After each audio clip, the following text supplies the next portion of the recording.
all of these new rules for the UK drone flyers to get used to, and the single most important rule, which affects 100% of drone flight in the UK, whether you are a professional or a hobbyist, has actually been in place for a lot longer.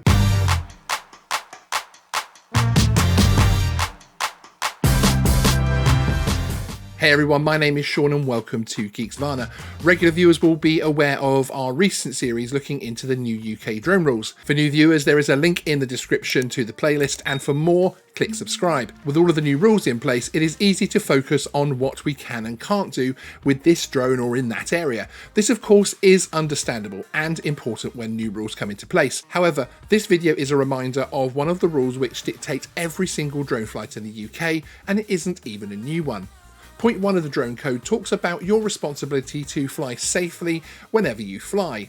It states that you must ensure that you never put people and property in danger, and that you should be ready if something goes wrong with your drone. It even mentions that you could be fined or worse for the more serious incidents. This important point of the drone code might well be skipped over, especially as point 2 discusses line of sight, a point most drone flyers are keen to clarify.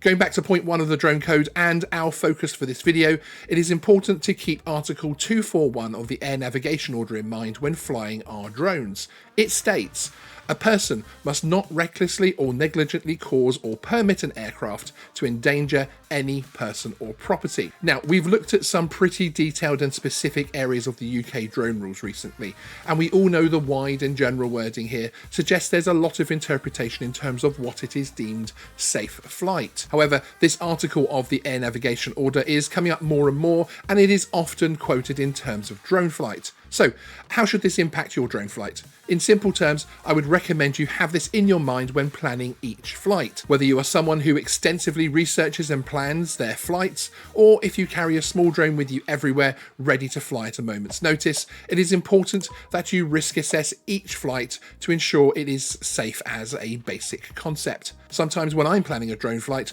the rules seemingly support the flight itself, especially when I'm looking to fly the Mini 2 these days with all the freedom we now have. However, when I assess the potential issues which might come up, I am unable to mitigate some of the risks, so I choose not to fly. That is a big part of it, of course, and we will all have different assessments of what is risky and what is safe. Just remember your choices could be tested, and any steps you take to assess and mitigate risk could help you substantially if anything goes wrong. For me personally, this means I take steps like writing a few short notes on my phone before I take off and taking a picture of my launch site. Should something happen, I feel more confident in being able to show that I have at least looked to ensure the risk of the flight is at a minimum. But everyone is different, and I'm not suggesting a hobbyist drone flyer starts keeping lengthy logbooks or anything. So there you have it, the one rule above all UK drone rules which impacts each and every drone flight in the UK airspace, and a rule which we all need to keep in mind when planning our flights. I hope this has helped. I feel like it was an important point to make, although I am always keen to ensure you do not feel like I'm telling you what to do or preaching at you. As with all my content, take from it what helps you. Thanks for watching, and see you in the next video.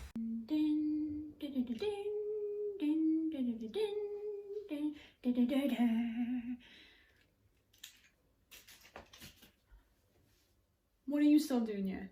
You know the drill. The show's over. You don't get to be here after this. Embarrassing me all the time.